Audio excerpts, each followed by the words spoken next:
So let me take this opportunity to welcome each and every one of you present in this meeting. I've been telling the same thing for the past 6 days, but how many other times I say it, it really comes from the heart because it's you guys that gives us the drive to have these sessions and give back to the student community and help you guys along the way. Today's session is day 6 of CS 101 Computer Science Awareness Week. Today we'll be focusing on machine learning, as you can see from the title, Machine Learning 101. It's a beginner-friendly session. You don't have to worry about the term machine learning. We'll make sure that by the end of the session, you have a really good idea of what machine learning is and you get the interest to get your hands dirty in this topic. So today we have the session given by Sangeetana and Selva Sanjana of third year. They are Sangeetana is an ACM chapter officer and Selva Sanjana, I'm sorry for not pronouncing your name right. Selva Sanjana is helping her with the event. She's also an ACM coordinator. And we have Harish, who's the coordinator for today's event. And I hand it over to Sangeetana for starting the session. Hey everyone, good evening. Hope all of you have enjoyed our events. By the way, I'm Sangeetana from third year ACM chapter officer. Now we welcome you all to the world of machine learning. So before we begin with the event officially, I wanted you guys to guess something for me. So I have an image displayed in the slide. This is taken from a movie. Could you guys guess the name of the movie?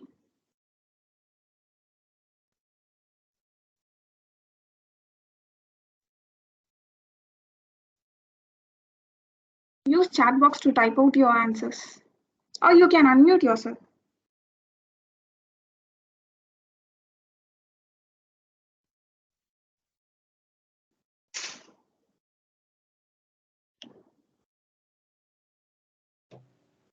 Someone has typed mirror in the chat box. Oh, it's mirror. Okay, awesome. But it's not mirror. Could you guess something better? Or could you guess the actor on the right side of the image?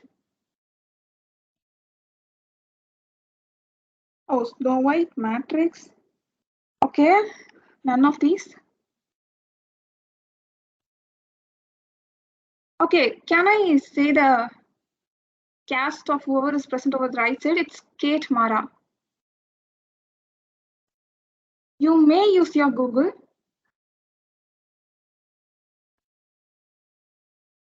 We have some answers in the chat box. Hologram, Ex Machina, Matrix. So yeah, Morgan. Yeah, Hariharan guessed it right. So yeah, the name of the movie is Morgan, and the person on the right side is not a human, but an artificial being capable of autonomous decision making and sophisticated emotional response. She's the one. So we'll move on to the next one. Name this in the chat as well. Could you recollect the movie name or the famous cast of it?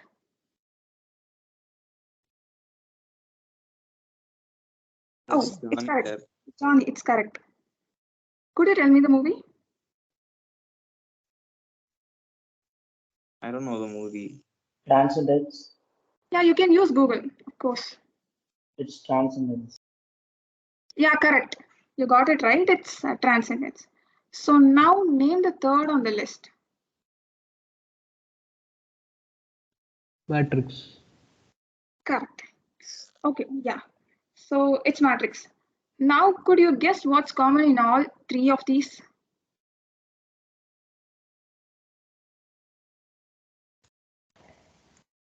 Everything is based on science fiction. Yes. Okay, so yeah, it's machine learning.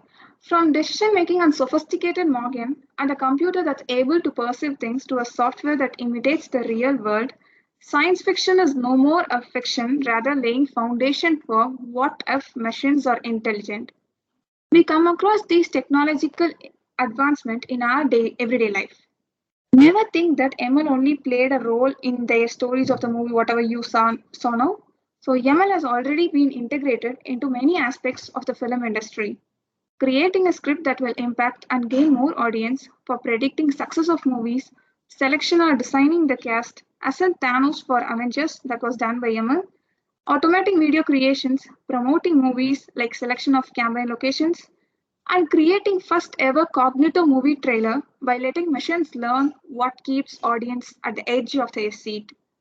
Machines can tell makers if casting Alia instead of Deepika is the difference between a flop and a hit. So, ML has been integrated in every aspect of our society, and let's dive deep into it. Over to Sanjana. Am I audible? Yes. Sanjana. Hello. All right. Hello, everyone. I'm Sanjana from CSE third year. So let's get started with today's agenda. We'll be covering the what's, whys, and hows of machine learning. If you still haven't set your mind to dive into ML, then these should help you out to build your interest.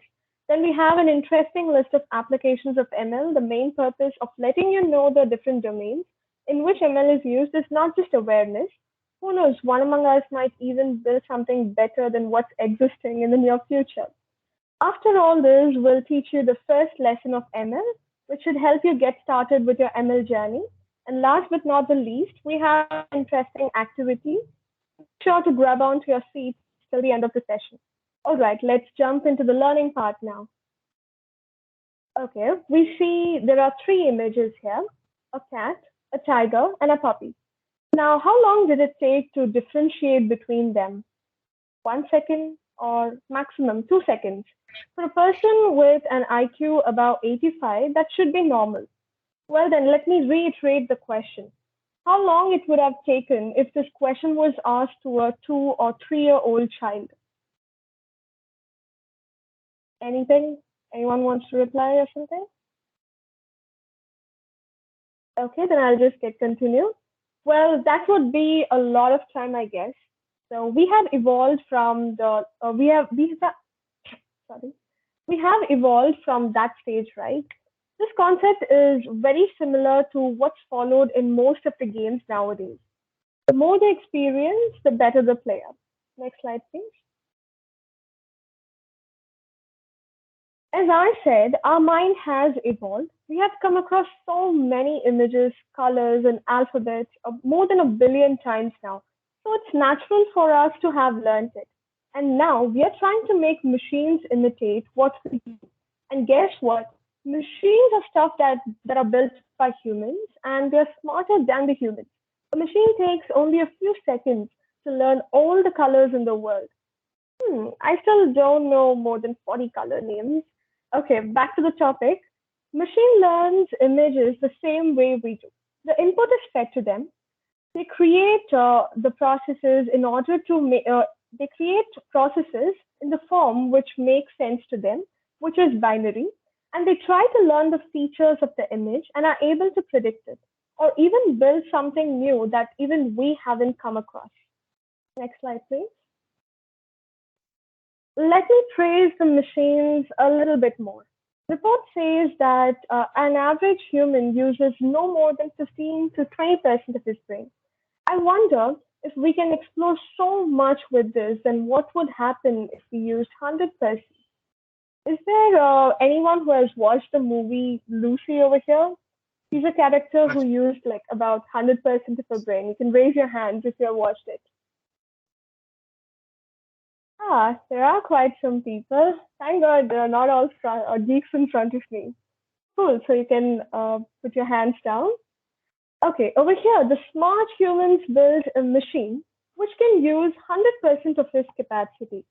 Although they don't have common sense or intuitions, machines do their job perfectly, that is, observing the nature and learning. I'll throw in some general knowledge ideas here to prove that machine learning and artificial intelligence is building the next generation.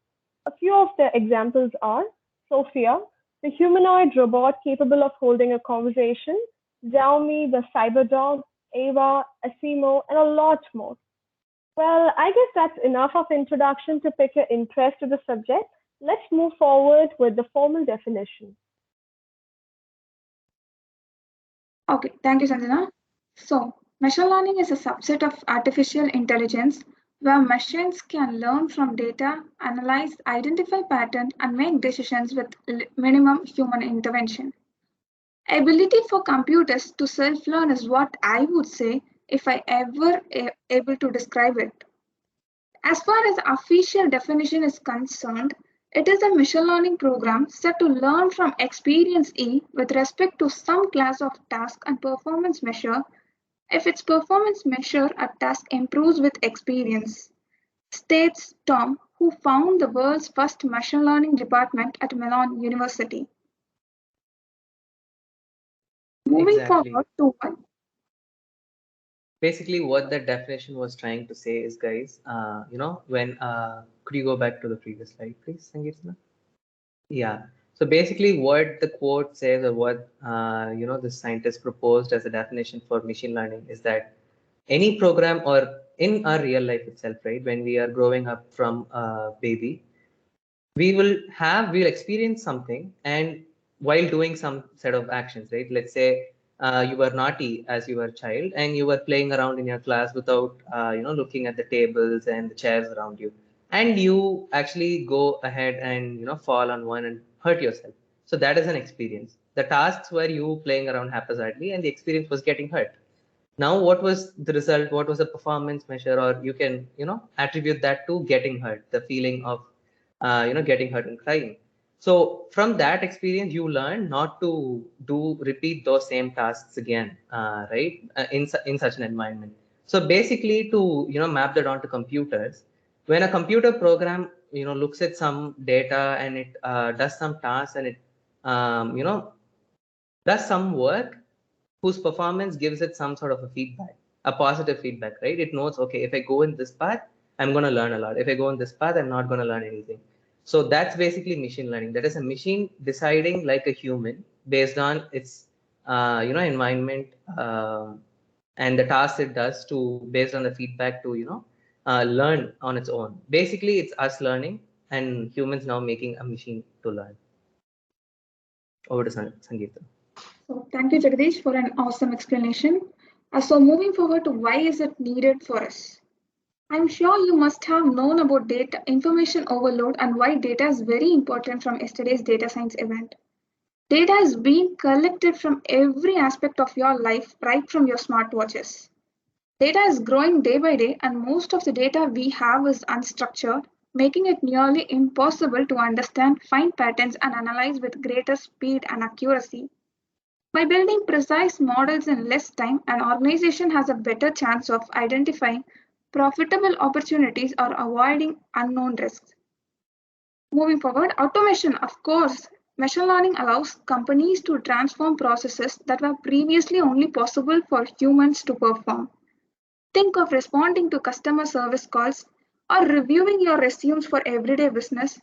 It can also scale to handle larger problems and technical questions like image detection for self-driving cars, predicting natural disaster locations and timelines, and understanding the potential interaction of drugs with medical condition before clinical trials, making machine learning to be more important and crucial. Over to Sanjana. Talking about job roles, there are quite a few well-known roles involving ML, AI, and data science. But trust me, the salaries of these roles are far higher than we all imagine. The national average salary of an ML engineer is 8 lakhs per annum in India, and the salary in top companies in US crosses 30 lakhs in Indian rupees.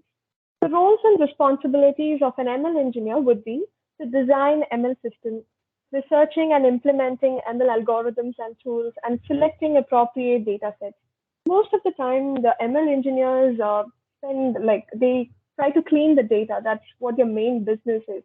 And then they train the model and stuff. And talking about business intelligence, it's one of the most money making jobs.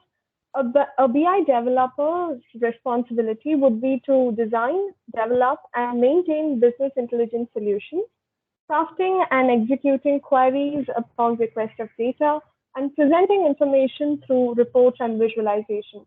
So I hope you all have gone through the visualizations and stuff that was done in the previous events.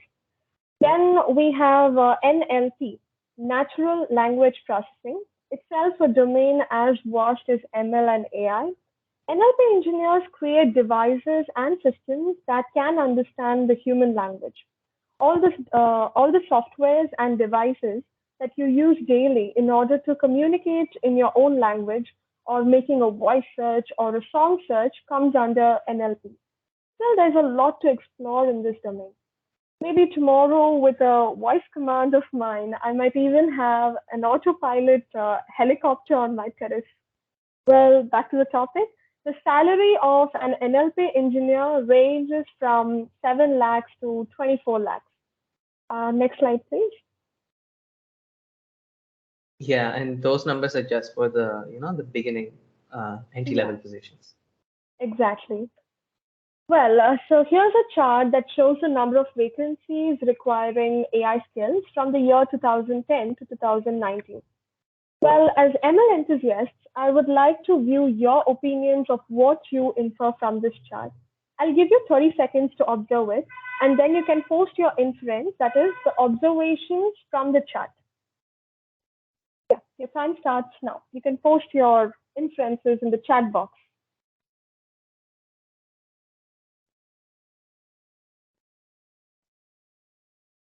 Yes, guys. Just have a look at this chart and tell what you can understand from what this. you observe over here, exactly. Yeah, you can unmute. Feel free to unmute, or you can put it in the chat as well. And we hope now you know how to read plots and everything, especially after yesterday's data science 101 session. Yes. The requirement for ML engineers is increasing, right? Anything else that you see in the graph? Akka, there is a small rise and then there is a decrease in 2012 and 2015. Like it is increasing and then a little bit decreasing. Okay, that's a good observation of the line plot. Okay, I've given a keyword, line plot. Anyone else who can build up with this keyword? Anything else? Any other plots that you see here?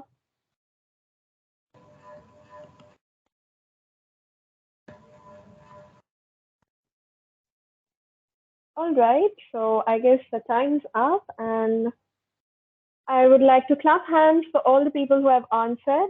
Well then, let me share my inferences. This is a combination of a line plot and the bar plot. Then the bars are annotated with the share of vacancies. And what else? There are two types of info in the y-axis. One is the number of vacancies and another is the percentage. These are the inferences that I saw. Mostly, if you start coding, then you'll start seeing the intricacies of how the plot is built and what sort of parameters you need to give to the function. So yeah. All right, then let's move to the next section.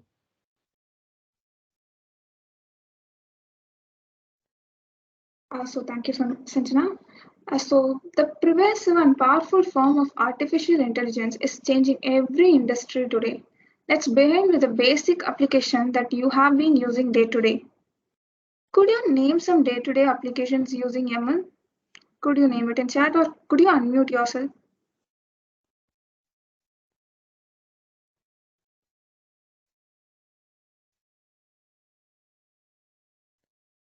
Come on, guys. Akka, in Amazon, like we have the suggested by in end of the page. Yeah, correct. Yeah, correct. That's an amazing example. Yeah.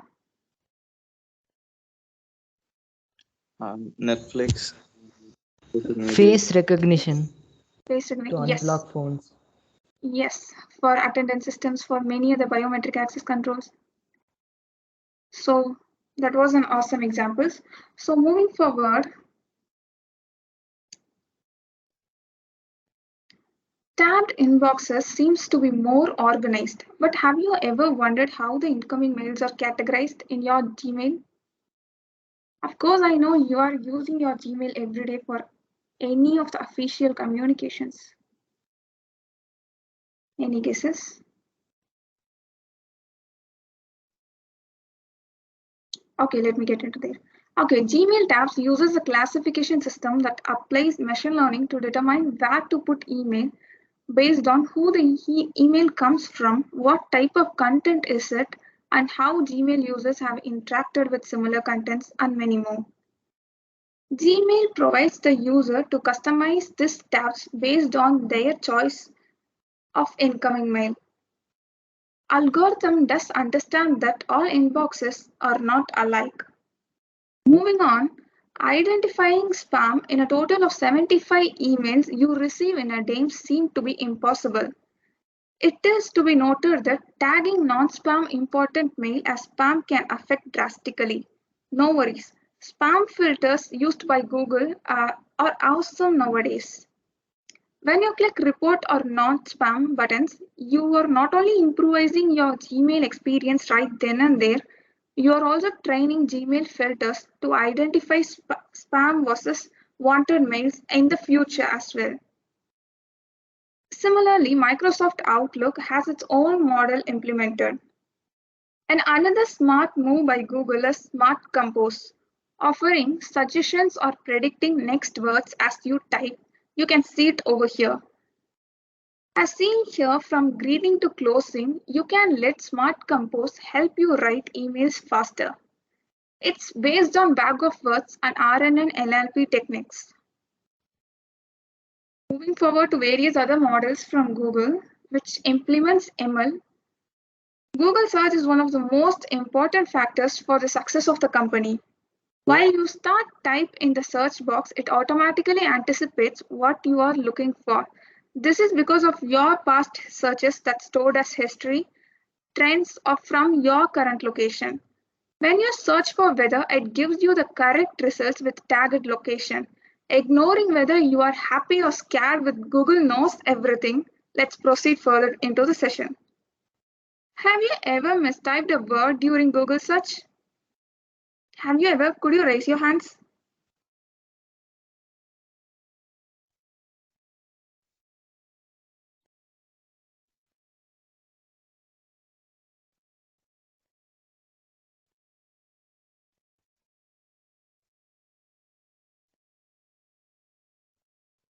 Okay, that seems to be a nice count. Okay, Yeah, I I'm sure made, many of you would have made a spelling mistake or something, right? Either you're doing it on your Google search or on your Word document, you get those squiggly lines underneath. So, yeah. yeah, even it's on me. But Google and machine learning got me covered every time I misspelled or mistyped. Did you mean Google's spell checking feature will enable more accurate and precise spelling suggestions? Its algorithm is able to extract from the web the most common sentences in which they are used, enabling it to suggest the most probable correct version of a word in context. Google Trends is basically on search volumes and a scoop of machine learning. Google Maps predicts whether the traffic along your route is heavy or light, the estimated travel time of your journey, rerouting based on the traffic conditions, or traffic and bus delay forecasters. To predict what traffic will look like in the near future, Maps analyzes historical traffic pattern for roads over time. If you ask me how historical data can predict traffic, all phones have location services turned on send anonymous bits of data to Google to monitor. This allows the company to analyze the total number of cars and how fast they are going on a road at a given time. Predicting traffic and determining routes is incredibly complex, and Google cracked into it with the help of machine learning. So, according to me, the best invention ever made, making us confident enough to know everything and go everywhere, is Google Search and Google Maps. Moving on, Google Assistant helps us with our everyday tasks, be it household or crossword business. Google Translate model analyzes millions of existing translated documents from the web to learn vocabulary and look for patterns in language, and helps us in translating. Album feature in Google Photos and duplicating the images so that the original image does not tamper. Tagging photos and location is another factor of Google Photos. Starting from streaming to pre-recorded audio, speech recognition has mastered it all. People say, what if in the beginning of everything? So let me ask, what if machine learning is used to dream? What if machines can dream? Deep Dream uses convolutional neural networks to find random patterns in various images and amplifies them in different ways. Due to image tweaking, the resultant image might be slightly weird. It's funny, but yeah. Google is a machine learning hub. So moving forward, the world is getting smarter every day. If I say smart home appliances, one might think of only smart speakers, but there is more to explore. Now let's see what machine learning has to do with home automation. Oven, with the help of machine learning, can control temperature and watch a live stream of your food cooking. Various biometrics, someone suggested facial in the beginning of the class. It's fingerprint, facial recognition, and iris scan control that transforms the traditional security and authentication using neural networks.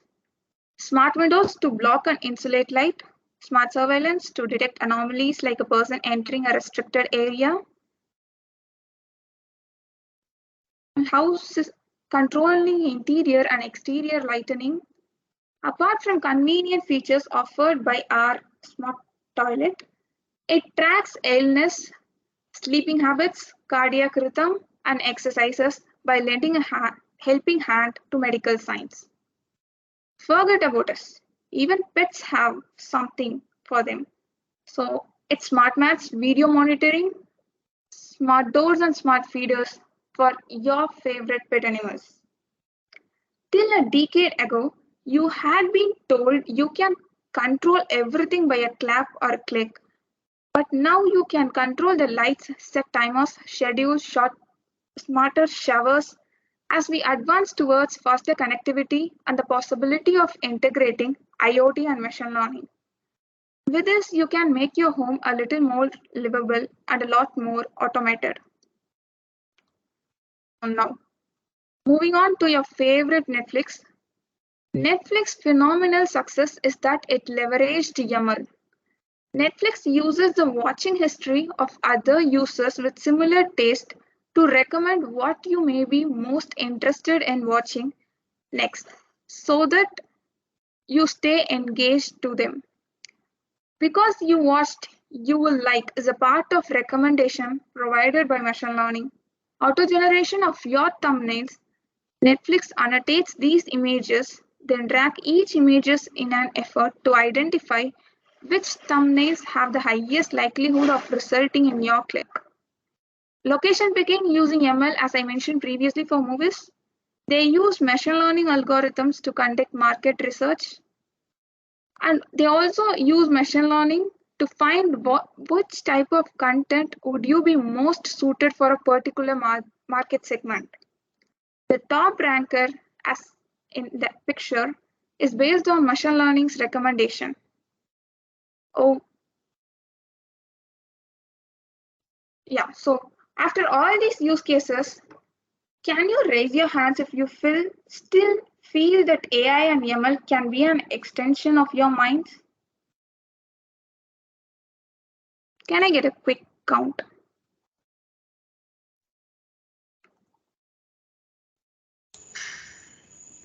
But it's complicated, right? Yeah, it's complicated, but it's evolving. It might seem complicated, but it is happening in the world around us. And yeah, like some Japanese scientists invented for seeing our dreams using. Yeah, yes. You're talking about dreams, right? Yeah. But it doesn't, every ML application doesn't have to be complicated. And later on in this demo itself, we'll be showing a very basic ML application, which we can just write in like 5 to 6 lines of code. Again, power of Python. But then you can see some basic ML applications as well that, are not that complex. And as students, even we can build them and, integrate them in our applications and projects and stuff. For a very basic example of ML, which Sangeetna had told, right? Your autocorrect, your spell checker, like wherever you type in your Word document or your Google document or on your Google search, you see that when you misspell something, when there is a grammatical error, you see that there is a squiggly line underneath. So that is one very common example of machine learning in natural language processing. basically it reads your language in English and understands it, and gives you suggestions that okay, this spelling is wrong. So that's a really good machine learning application that we can understand in a basic manner. Yeah, someone had a question. So yeah. We can take an example of neural link also for AI. Right. Yeah. Basically, we are just, as Sangeetana just now asked, right? Basically, we are just trying to extend our brain into machines. That is machine learning, and it might sound really high-fi, but it is still doable. Yeah, you can carry on, Sangeetana. Okay. So imagine an interface to your computer, smartphone, or virtual assistant that you can seamlessly use wherever you are and however noisy your surrounding is. Or imagine you can't speak in that environment. So alter ego can recognize the words your mouth when silently talking to yourself and then take action based on what it thinks you are saying. No sound, no lip movements are required. So YouTube link of this interesting invention will be pasted in your chats. We hope you will watch and derive useful insights out of it. So isn't it quite frightening and interesting to know of how our lives would have been without the use of machine learning? Okay, moving forward, we'll have Sanjana.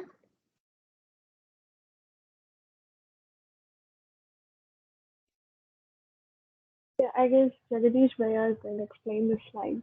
Yeah, so I've just pasted the link to the YouTube video which we had on the previous slide, guys. You can take some time after the session to watch this interesting video. So as Sangeetana said, right, it's basically, it's a device that's taking very intricate measurements of your mouth and tongue region to, for people who can't speak, it would be a really good invention. Yeah, so coming to this slide, you see a Venn diagram. Again, this is one visualization, which we talked about yesterday as well. So when you want to visualize something with a hierarchy, let's say, you can use this Venn diagram. So enough about the Venn diagram, but basically what it represents, you see artificial intelligence, you see machine learning, you see artificial neural networks, and you see deep learning. And what you can understand or infer from this is that one is within each other, as in you see machine learning inside artificial intelligence, basically trying to interpret the Venn diagram, right? And there is another division that's not here. There's one more circle on top of this, which is data science. So you have all these hierarchies, and basically what AI is trying to enable machines, trying to extend our human brain in machines to make them think on their own. You don't have to think really sci-fi. Even your spell checker, which we talked about, is AI, as in it has a brain on its own, but it's for that particular task of checking whether what you wrote is correct or not. So we can, at least in the next few decades, right? I don't think we can completely achieve what a human brain can achieve. Maybe somewhere down the line, by the end of the century, maybe we can create a complete humanoid that can think above and beyond what humans are capable of. Then we have machine learning, which is a subset of artificial intelligence, and this focuses on the algorithms and the programs that help you achieve, help you make these artificial intelligence programs. For example, the same spell checker, right? You have some sort of algorithms to analyze the text, to clean the text, and build some model that will go through the text and understand that okay, this spelling is correct, this spelling is wrong, and that is basically your machine learning and algorithms. And artificial neural networks and deep learning, you don't have to really get worried about the terms right now, but it's basically artificial neural network. In your brain, you have neurons, right? If you, in your 10th standard biology, you would have drawn this diagram of a neuron or a nerve cell, which you call it. So you have neurons that are in your brain that are, actively firing up, and that is what is, giving you all these thoughts. So basically trying to replicate that neuron in a machine is artificial neural networks. And deep learning is just a tiny subset of machine learning where you use these artificial neurons to build these algorithms that will help you build the AI application. So just to give you a brief terminology description about the different subsets of data science, right? On to the next slide.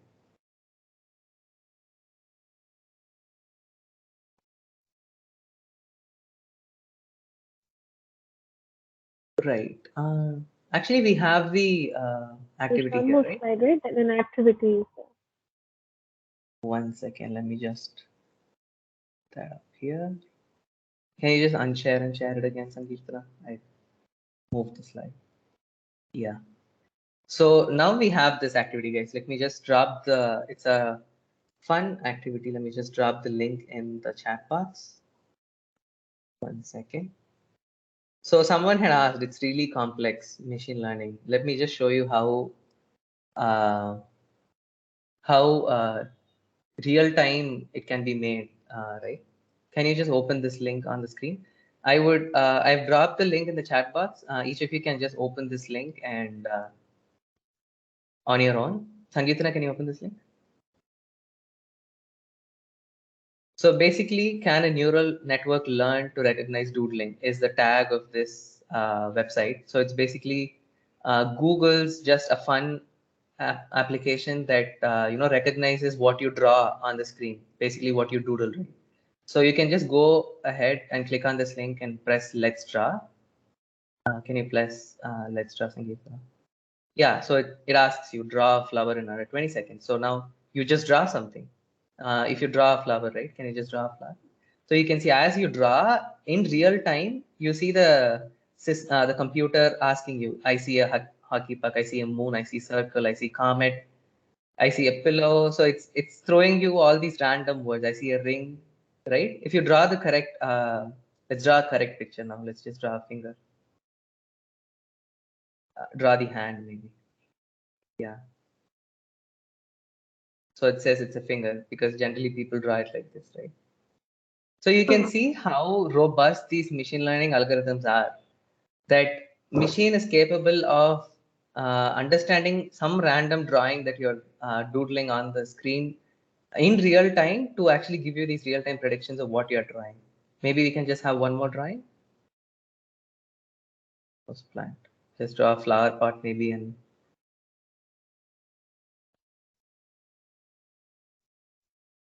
in the door, legs, soda can. Yeah, draw the plant as well if possible. Oh, I think the time's up. Drums. Are you guys having fun with this, participants? Are you guys trying this link out? Are you able to get results? Like if you draw it, are you Yeah, able no, to I get? have tried. It's guessing almost each and everything. See, you can see that. Awesome. The accuracy with which it guesses, right? At the beginning, when you start drawing, it guesses something random. But by the end, if you draw the entire thing, even though it is not completely legible, it still guesses it. That's the power of machine learning in a fun activity. Shall we draw this drum? Yeah, we'll go to the next slide then. Yeah, you guys can try it out after the session as well. And there are many applications like this. You can just go on the net and type fun ML websites and you can get similar games like this and you can just try it out and see the power of machine learning and appreciate it, right? Yeah. Over to Sanjana. Yeah, could you go to the next slide, please, Sangeetana? All right. So, well, if you're planning to create a model to carry out some sort of task, may it be any learning technique. The learning techniques I'll explain in the next slide. You'll have to follow a certain rules that are common to all the models. Very similar to our current education system. We are taught a lesson, then we are tested on the same topic to check how much we have understood the topic and the meaning of what is taught. ML models follow the same concept. When we choose a data set, we partition it into two. One may be 70% and another part is 30%, or we can even take a combination of 80 and 20. Now we train a model. We feed the 70% of data as the input, and the machine learns it And when we test it over the 30% of data that we have kept it aside. So that's about the training and the testing phase. Now I'll explain this part after the learning techniques as well. Can we go to the next slide? Types of ML algorithms. Well, I've mentioned a few common types in the slide, but the list doesn't end here. I would like you people to post the topics that is not there in the slide. While you post it, I'll continue with the basic definition of these techniques, and the backend team will be reviewing your answers. Majorly, we have learned three types: supervised, unsupervised, and reinforcement learning. The word supervised means under supervision. The model is trained under supervision with proper labels given to the input. Coming to unsupervised, it's just the opposite. You don't have labels or information about the classes in which you need to categorize the data. Instead, the model has to figure it out on its own. And reinforcement learning is just like how a human child learns. We try out tasks, and if we perform it correctly, we get rewards, else we get a punishment. This is the basic principle of reinforcement learning too. Next slide, please. Okay, so we'll be diving a little deeper into supervised learning. For an example, suppose I buy a chair online and its parts and the instruction manuals are given to me. While we purchase something, we are given the manual as well, right? So the instruction manual clearly states the names and the labels of all the distinct parts that I need and the directions that I need in order to assemble it into a chair. So if I want to identify all the parts and group, for example, I have 4 legs, then I need to group all the 4 legs together. Then I have the basement part, then I have the top part. I need to group all of these separately and then start assembling them. So if in order to group all these, I'll look at the manual, I'll see a picture, a reference image, and then pick out the part and place it in the group. After we look at the manual a couple of times, we almost tend to learn how each part looks like and seeing the previous parts also, right? And we can directly put it in their particular class or the label. That's what we use in ML. The terminology label or classes is used for groups. Finally, you have grouped them correctly. That's supervised for you. So simple, right? You have a manual, you look at the manual so many times that you have memorized it, and now you can easily differentiate between parts. Very simple to the example that are very similar to the example that I mentioned in the start, the cat, the tiger, and the puppy. And now under supervised learning, we have 2 types of problems. Could you go to the next slide, please? Yeah, the 2 problems are classification and regression. Classification. As the name suggests, we need to classify images or instances in the sense the rows of the data. Your data set has maybe millions or millions and billions of rows. So each row is called an instance in the ML terminology. And what we need to do is assign these instances to the right label. That is the prediction that you're going to do. For an example, let me take 2 classes, a boy and a girl. And I get an input image, and my task is to classify this image to any of these 2 categories. And I should be using a classification algorithm under supervised learning. I'm telling supervised learning because we have labeled data. All the previous data, we have the images labeled, and we are going to predict the label for the new data, the unknown part. And regression is for predicting continuous value. Suppose I would like to predict tomorrow's temperature, and I have the data of the temperatures noted for the past 1 month. Now we should be able to draw a line that fits most of the temperature records given in the input. And we can report the value that the line shows for our new input. All that we have to do is give the x value in the equation, y is equal to mx plus c. That's the equation for straight line, right? Where y and x are variables. Now, I guess the graph on the right should make some sense. The first one is regression that shows the plot of all the data points. And the second one is a classification that shows a line that separates the data points into 2 different classes. And a small information here, when you have only 2 classes for the target value in the sense the output that you're going to predict, it's called as binary classification. Next slide, please.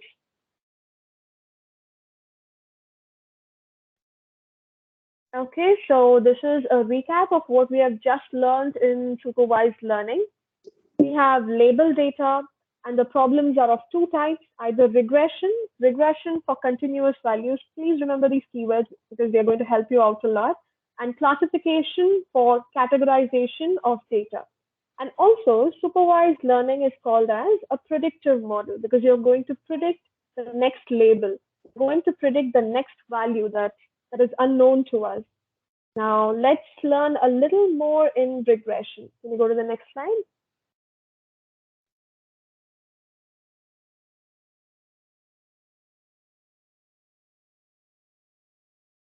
Yeah.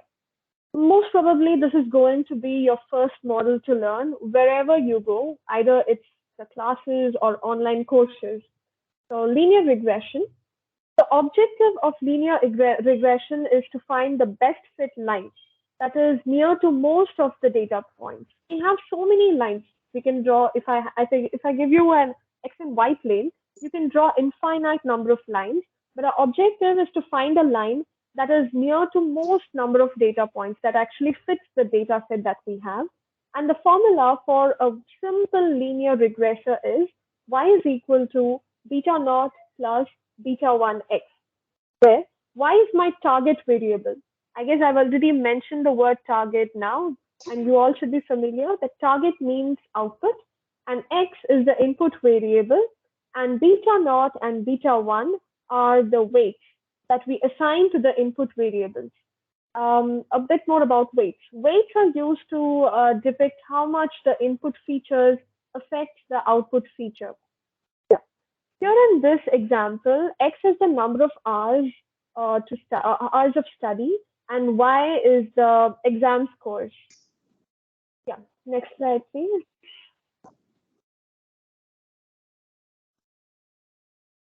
Well, now that we have understood the basics of linear regression, we can move forward to implement the code. But before that, we need to understand another small concept of dependent and independent variables. It's nothing new. As I mentioned earlier, X is my input variable and Y will be my output variable. For example, in this table, I have 5 columns, right? Age, education, income, marital status, and purchased. First 4 of them are considered to be as input. Based on these 4 columns, we need to predict the output column, that is purchased, whether the person has purchased something or not. Now we can say that the output variable depends on the input variable, and we use the term input variables, and we use the term independent variables for the input and dependent variables for the output. So now Sangeetana will show you the code demo for linear regression. So yeah. Okay, so now let's look at an example for our clear understanding. So everyone, we are going to use the public data set that's provided in Kaggle for demonstration. I guess the Kaggle link or the data set and the Colab link is sent in your chats. Yes, guys, I've posted the Colab link now. So basically, you can we'll be showing you the demo in just like as I told you earlier, right? Just 6 to 7 lines of code building a basic machine learning model. And as Sanjana clearly explained, right, regression is nothing but your basic y is equal to mx plus c line in a basic case of 2D, which you are learning right from your 6th standard. So, you know, simple machine learning is nothing but basic mathematics in this case. So I would request you guys, you can open this Colab link on your browser, and this is nothing. It's just online IDE that is given for free by Google. So if you have a Gmail account, you can just open this link and sign in with your Google account. If you were there for yesterday's session or web development session, you know, we talked about IDE, basically a place where you type your code. And in web development session, we saw that you there was a tool called Visual Studio Code, which you had to download and keep on your local machine. Basically, Colab is something that you can have on the browser that is online, and you can share around without having to you know, have it on your local machine, right? So that's a really good tool.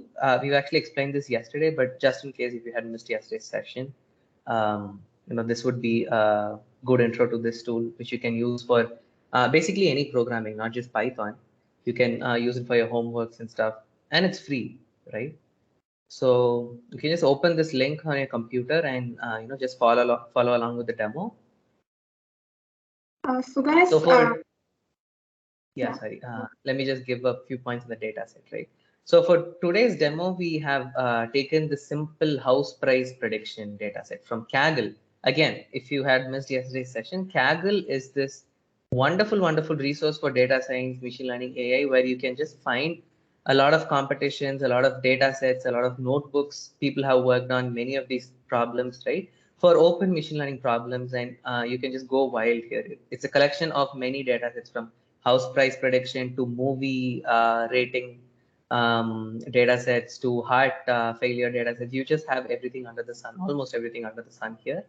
So Kaggle is that one good resource. Let me just share the link to the data set as well. For this particular Colab notebook, you don't have to like download the data set from here and upload or something, anything like that, because we've just linked the data set in our notebook. So you just have to run it. So giving a basic idea about this data set, this is like one of those data sets that you start with when you're a beginner. When you step foot inside your awesome ML journey. So this house price prediction data set, basically what the task here is, you will have to look at the features, basically the columns in the data set. You see, you have the number of bedrooms the house has, the number of bathrooms the house has, the size of the house, the age of the building, the locality where the house is. Basically, all these common sense parameters which you think of when you think about a house is what decides its selling price, right? So when you want to buy a new house, what are you going to look at? You're going to look at the size. You're going to look at where it's located. Is it a prime location or is it somewhere interior? How many bedrooms does it have? What are the features of the house? So basically taking these features as the input as independent variables, to just reiterate from Sanjana's explanation, taking this as input and predicting the price that the house will sell at based on these input, that is the output variable, the price being the output variable. So that is going to be shown as the demo for now. Sangeetana, you can go ahead with the demo. So you guys just download the notebook and then upload it from your local drive. Yeah, or you can. If you're working with a link, it might affect your partners or your friends' runtime. So download it in your local machine and upload it from there. Yeah, and you can get a hands-on experience on Colab as well. Can you just show them how to download? So you can just open this link and. Okay, you can just open this link, go to Files, click on the download button. You will find IYP or PY. You can give IPY. Download it.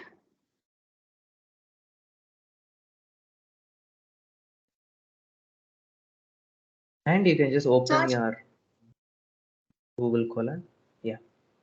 Search for Colab, open the site, upload it over there.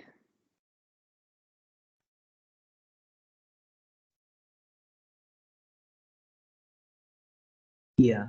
So just to give you a quick start on Colab, and you can follow along with the demo now.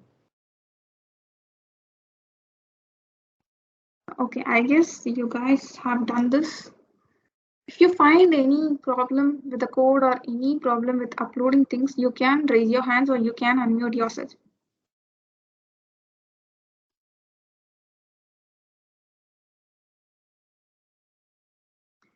So, okay, I hope you guys know how to work with Colab and upload dataset, because from yesterday's session, you can click on the run button or press enter, shift enter to run a particular cell.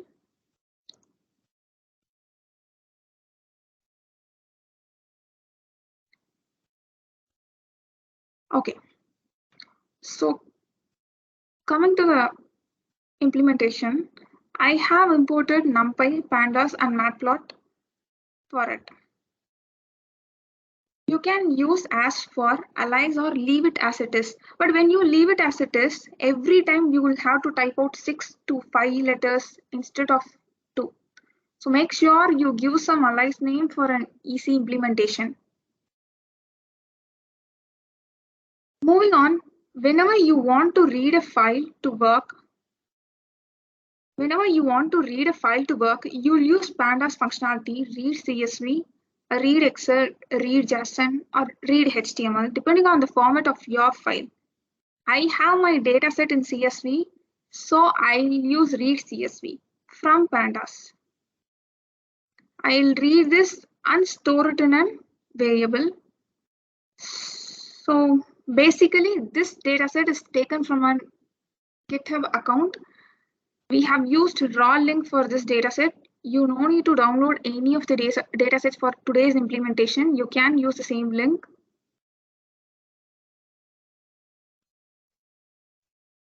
Yes, guys. So basically, we've just read the data set from the file and just storing it in one variable here. And the NumPy, Pandas, and Matplotlib, you don't have to worry about the names, right? Those, again, to reiterate from yesterday's session and programming 101 session.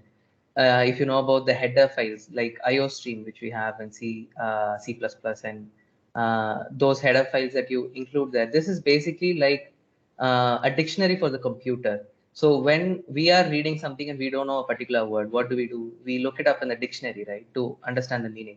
Similarly, for a computer, these special things like reading from a file, plotting, doing a plot, drawing a plot, those things are not in the general things that the language would know.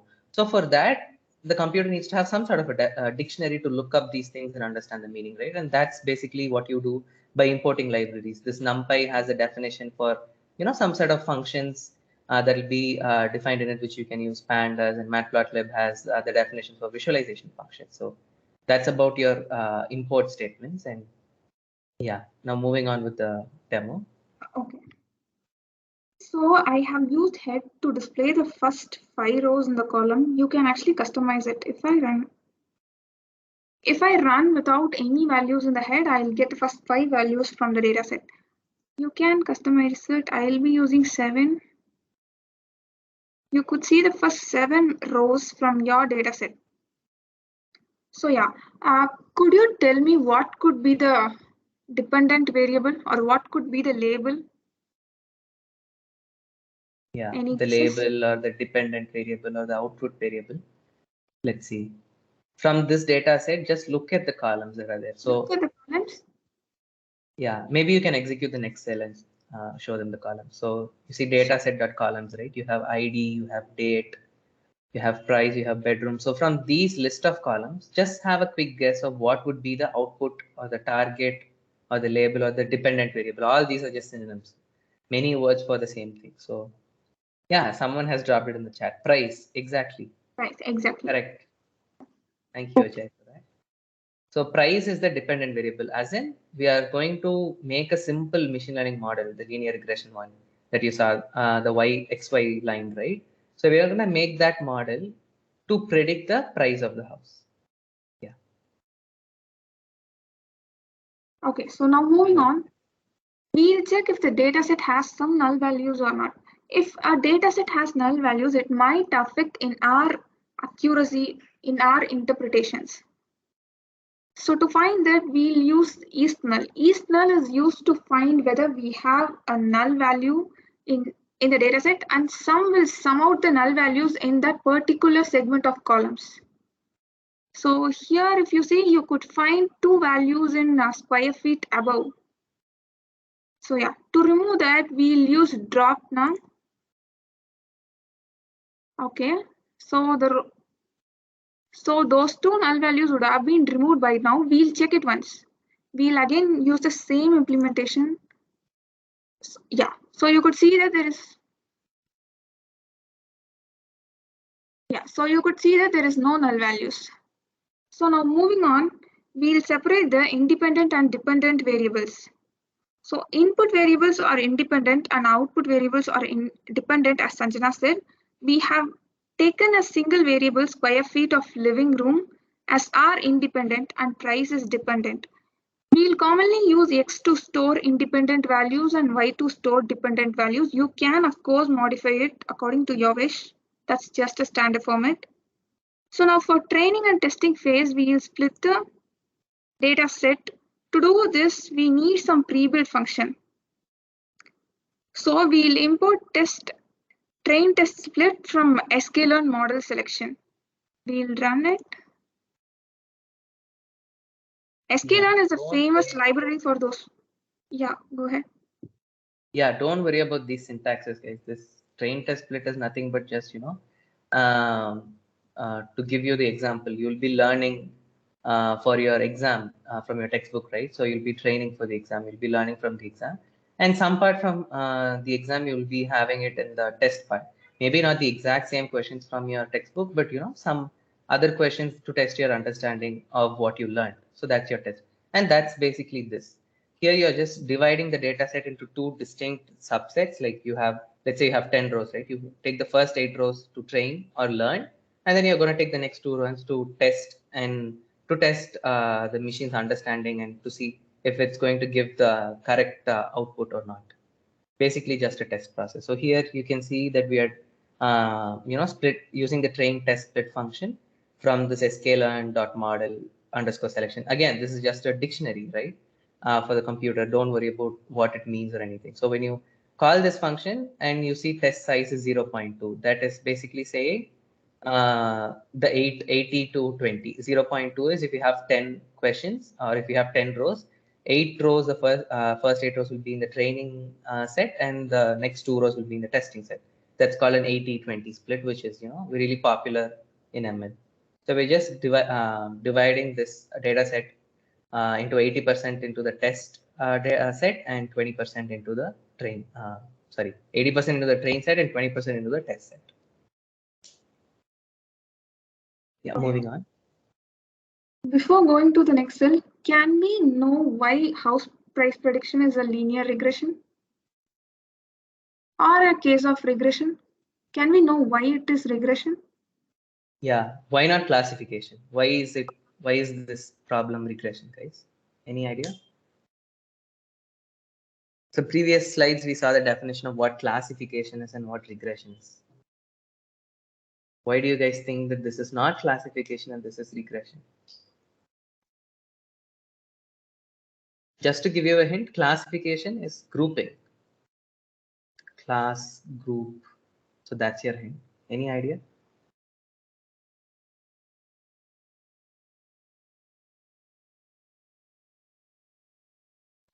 It increases continuously, something like that.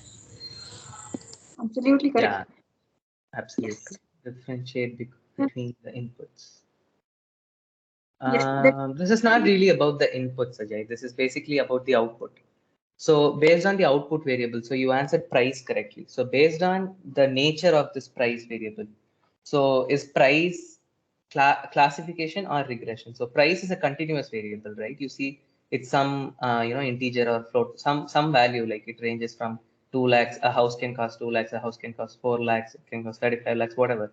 It's a continuous value. Classification is basically saying whether it's a dog or a cat or a lion, right? You have distinct sets. That is classification. You can group some rows in the dog category. You can group some data into cat category. You can group some data into lion category. But here you see the price, you cannot group something by price unless 2 houses have the exact same price, right? So it's a continuous variable that you're going to predict. So this is called a regression. Basically in your XY line, the Y will be the price, right? So for whatever X you draw a parallel line, wherever it intersects this XY line, that's your value for the price. Yeah. Moving on. We'll import linear regression from sklearn.linear model. Ignore these as of now. So yeah, we will call the function linear regression and then we will store it in some variable, since if not, you should use it every time when you implement it. So we'll store it, we'll use fit, where we'll use some formulas that calculates and then it transforms the data set. Ignore that syntaxes as of now, we'll proceed further. So there is a predict method to predict the values of the model. We'll run that. We'll visualize the training results. Yeah, okay. I hope you have done your visualizations yesterday. But yeah, scatter, we'll use Matplotlib or Seaborn for visualization. Here I have used Matplot. So yeah, if I give it to be scattered, the plot would be scattered. And then we have given this visuals for training data is a title, which I have specified over here. I have mentioned X labels and Y. So moving on for visualizing the test results. So yeah, this is it. So this is how you will be. Yeah, go ahead. Yeah. You can go on. I'll just add it at the end. Okay, so this is how you will be training, testing, and visualizing your models, and then you will predict things, you will analyze, you will interpret decisions, everything. Can we move on to unsupervised? Yeah, just a point to add on, okay? So you can see we were talking about the XY line, right? So these red points are the actual price values in the data set, and you can see that this line, it's almost going through the middle of that. So you can, somewhat to an extent predict the price value. So you can see if the space of the house is, let's say, 4,000 square feet, the price is approximately going to be 1 on the left side. If you see, it's 1. So unit might be lakh or something. So 1 lakh for 4,000 square feet house. So you can just see how, we've just created a machine learning model in just, 10 lines of code. So you can see how simple it is to get started with this. Yeah. I think we can move on with the rest of the presentation. Okay.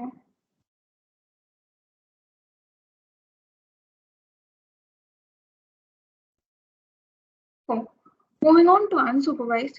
Contrary to a supervised, unsupervised is a technique where you do not supervise the model. Instead, we'll allow the model to work on its own, to discover, analyze, and learn from the data, to provide insights, or to identify hidden patterns, which is why it is called knowledge discovery. It deals with unlabeled data set. That is, only the input will be present. There will be no output or labels. By the way, labels are nothing but just the outputs. So, I wanted to know how many of you have played shape sorter. Can you raise your hands?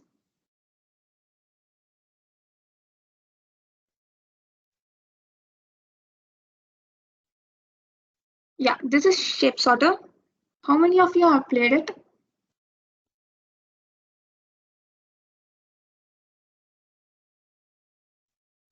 Maybe they don't remember it now. You would have played it in your baby times, I think. Basically, you see children looking at some blocks and trying to look at the shape and try to fit into that other block which has holes of that same shape, right? So you're trying to match the block to the hole.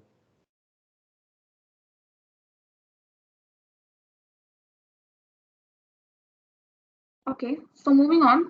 So shape sorters is one of the best example to explain the process of unsupervised learning. We let the children who had no prior knowledge on 2D shapes explore the difference between shapes by itself.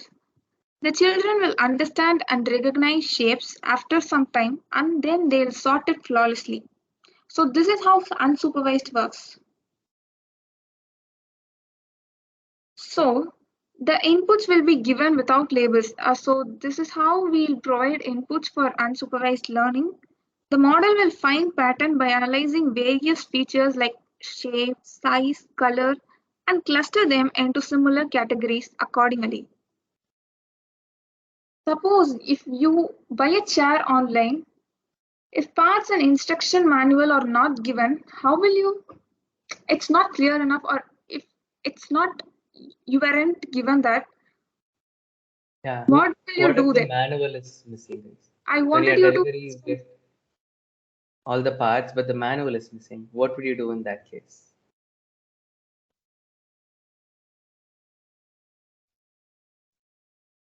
You can unmute your mics and answer. Try it out ourselves. Yes, exactly. You And look at the yeah, yes. like, I don't have a doubt. So do we have the training phase in this type of machine learning? Yeah, we have. Okay, so there's For both all training. techniques, you'll be having You a will training and a testing phase. Okay, fine. yeah, okay. So you people will look at the parts and its feature, and then you'll try to find a similarity between them. Then you'll group the similar looking parts together without knowing their actual names. That's how you do it. So this is how unsupervised learning works. So recommendation system is a perfect example of unsupervised learning. Without a clear understanding between these two, supervised and unsupervised, your journey cannot be a bed of roses. In supervised learning, data will be labeled, whereas in unsupervised, it isn't.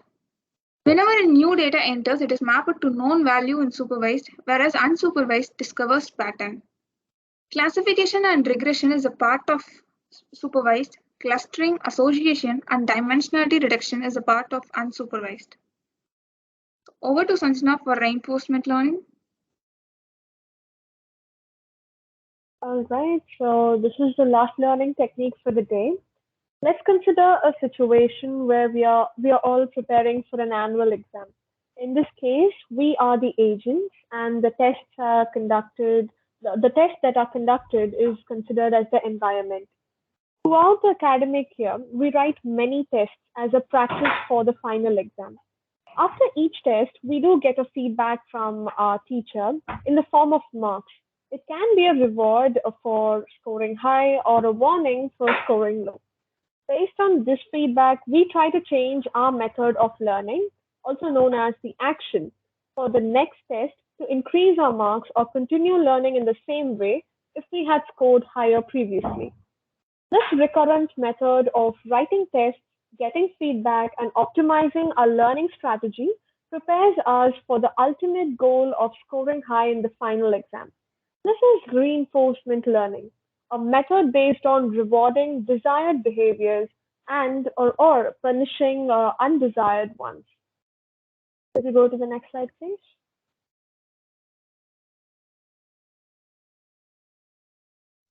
All right, so we have a few applications. In our childhood, we all must have played this game, right? Hide and seek. Now we try to simulate it in artificial intelligence. This is a research paper done by a channel called 2 Minute Papers, where the agents learn to sense objects in their line of sight and learn to use it in order to hide from the other agents. Here we can see that there are two parties. One is the blue colored and another is the red colored. Blue colored ones are hiders and the red ones are seekers. This makes it a bit more complex, right? Because the agents need to know which team that they are working with and they need to prepare a strategy in order to win the game. This is an example of reinforcement learning where the agents are allowed to learn on their own. So the models is simulated maybe 1,000, 10,000, or maybe 20,000 times to see what's the reaction of the agent and how quickly it learns to adapt to its environment and use its environment to win the game. Next slide, please.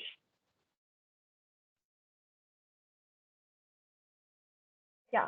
One last example, that is Self-Walk by AI and Deep Learn. This is Google's DeepMind AI that teaches itself how to walk.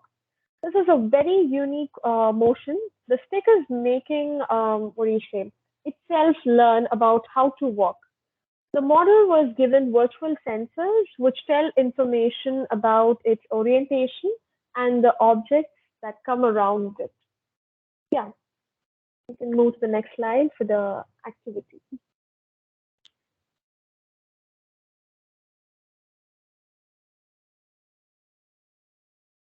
So moving on, could you guess the type of ML that's used in autonomous vehicles, or popularly known as self-driving cars?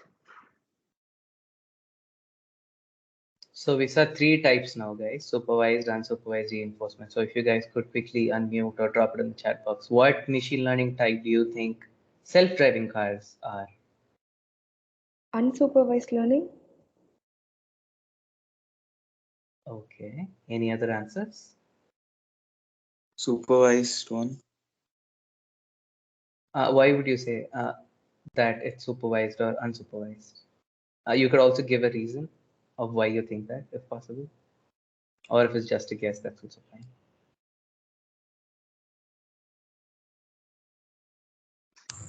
It should be both, right? Like for unsupervised, it recognizes pattern, right? But it cannot be unsupervised because it's a case of emergent, like safety. Right, right. Exactly. So like, As in, you have some supervised learning when they build the cars, right? Based on the data they've collected from previous cars and previous data they've collected while testing this car out, right? So you have supervised learning there from the existing models.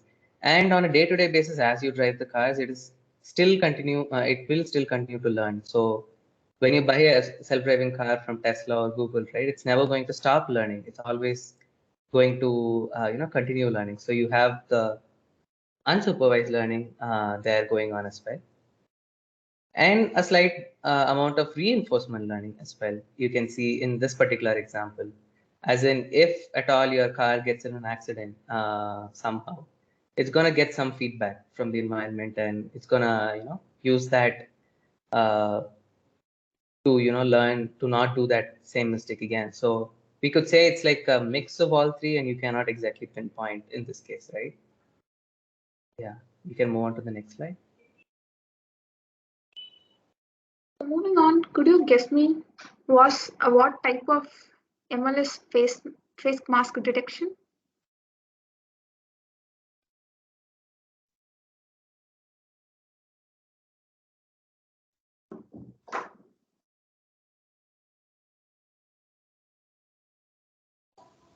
Unsupervised. Basically, it's supervised. You'll give all the training sets as well. It will be trained, then it will identify the patterns.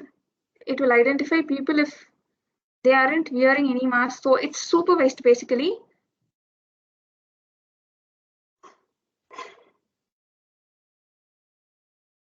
So moving on, could you get this?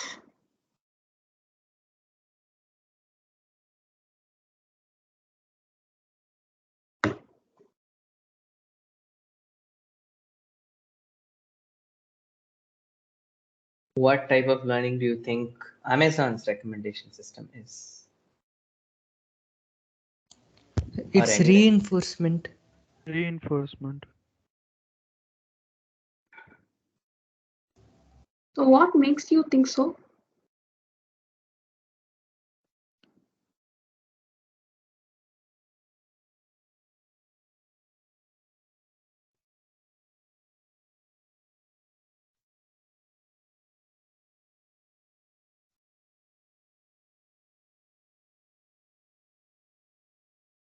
Yeah, no problem, guys. Maybe you had a guess about it. So yeah, it's basically, yeah, continue. Yeah, you can just go ahead and tell the answer. Yeah, okay. So recommendations is basically unsupervised. I have reiterated it many times during the event. So yeah, it's unsupervised because it will identify the hidden patterns from the data we provide to the machine, from the data it collected. So it's basically unsupervised.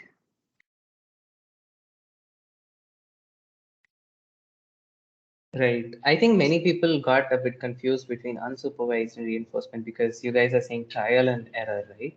So why recommendation is unsupervised is because you go online on Amazon and you're going to search for a lot of things. So you may not exactly buy it, but even if you buy it, right, that's going to get added to your data that Amazon collects about you. And all this data, it's going to learn.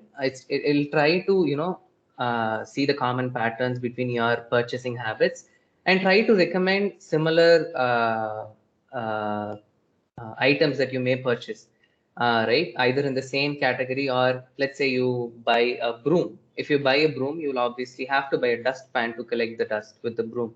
So it knows that if you buy a broom, there's a higher probability of you buying a dustpan, and based on your previous searches, also it's going to be learning, right? So it's unsupervised. Whereas reinforcement learning, it's basically in a scenario where a particular agent does some action and it learns based on the feedback it receives from the environment. A good example would be a robot. If you try to build a robot, right, it's and you're going to try to make it walk, like we saw in that example. So it's going to try to walk, it will keep one fail step, it will fall down, and that's the feedback it gets. And the next time it makes a step, it makes sure to keep it straight and not like in a slanted position or something. So that's reinforcement learning, where it does a trial, and based on the feedback, it basically decides whether that's the right approach or not. Over to Sangeeta. Oh yeah, that was a good explanation. Okay, so whatever we covered so far is the types of it, examples, applications. So moving on, the prerequisites of ML is you should know Python, of course, linear algebra, and probability. The tools we use as a platform is Google Colab or Jupyter Notebook. You can install Python or Jupyter in your local device as well. We have provided online links for you to go through. We have provided Python documentation for you to refer. So we have Analytics Vidya towards data science and Kaggle to help you with your machine learning journey. We have provided you the link over here. We'll share it to you. Of course, we have a 3 Blue 1 Moon YouTube channel for Max, for machine learning, for any of the evolving technologies. You can go over there, check it out.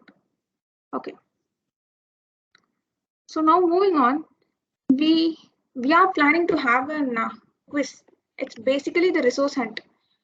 You'll figure out, we'll be providing you the clues. You should figure out the clue, you should figure out the answer. Then you should visit the website, copy paste the URL in your answers. I guess the forms link might have been circulated by now. Not yet. Towards the end, circulating it in the channel. Okay, we'll do. Okay. It will be activated at 7:45. Actually, we'll change the time. You guys will have no need to submit it now. We'll activate it again at 7:45. Yeah, towards the end of the session, after all the Q&A is over, we'll put up the link for the activity, guys. So this is a really fun activity. You guys were asking. So in every session, we had a lot of questions from you asking for resources and links to get started, where to learn from.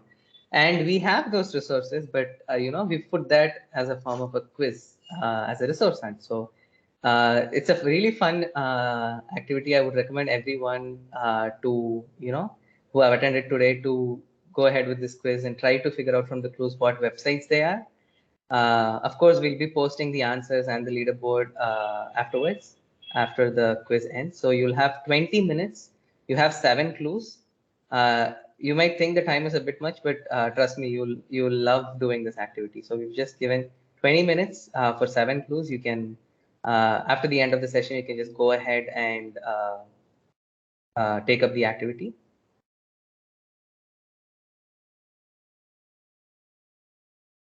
Now moving on, we have so many resources for you to learn machine learning, a roadmap of it, and anything else.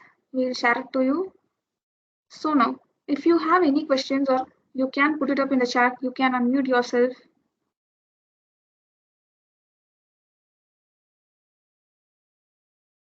Yeah, now we are at the Q&A segment, guys. If you have any questions, feel free to ask them now, and we can clarify that for you. Brother, this is not a question. Like, I am not able to access any of the links given in the chat. We faced this issue. Are you from the Coimbatore campus or? Coimbatore.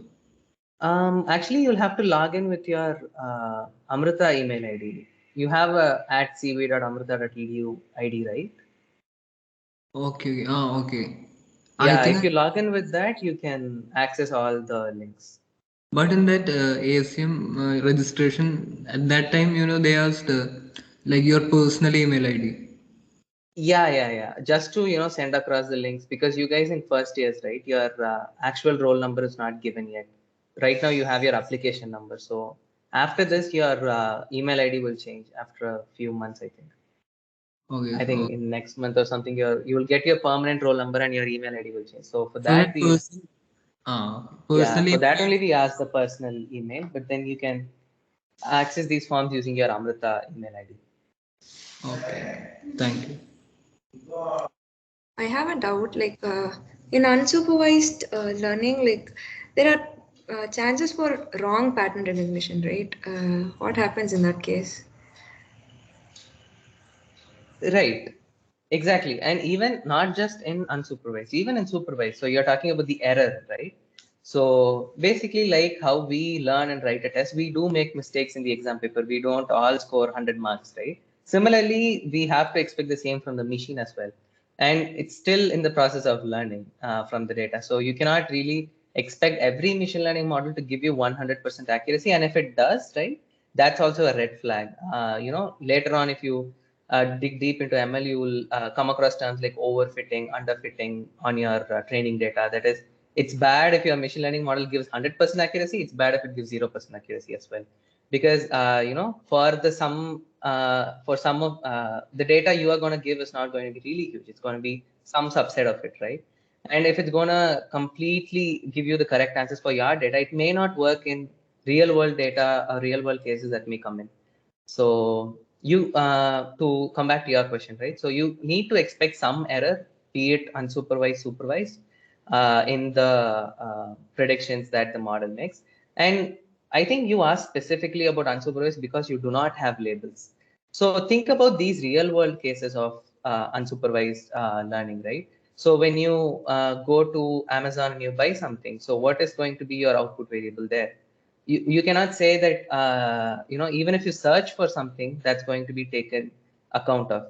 If the recommendation system is only going to give you recommendations based on if you buy a particular product or not, then in that case it would be supervised. But limiting the recommendation just to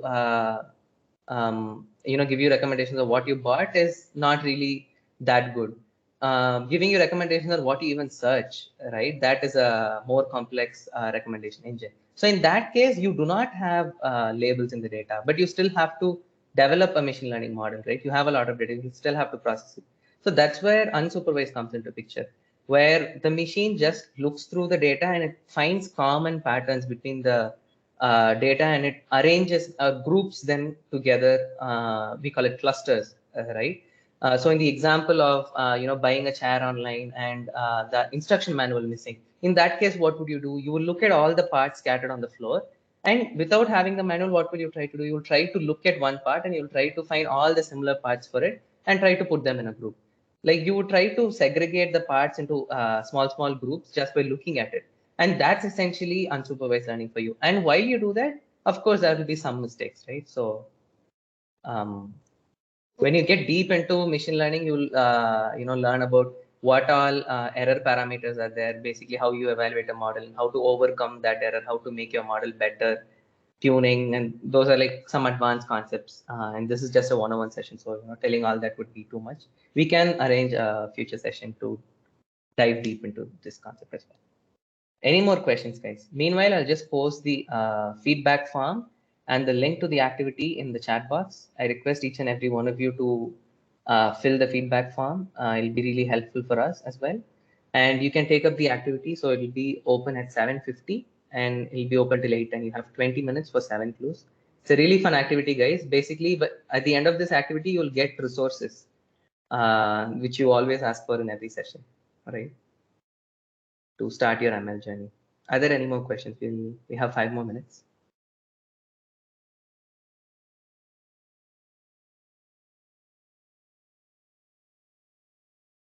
Feel free to drop your questions in the chat box or mute and ask.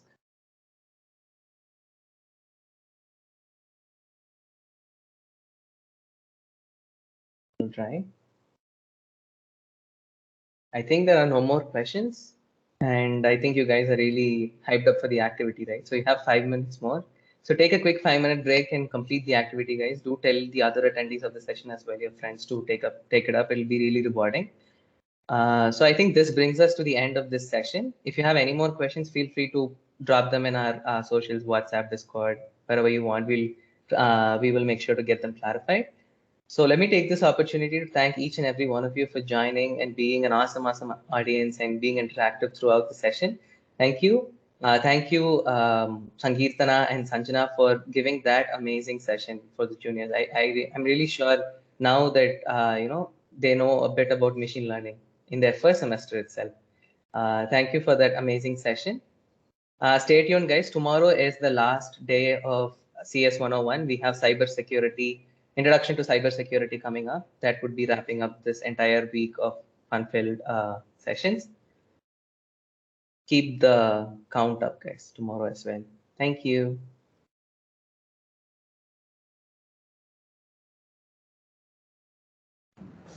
Thank you.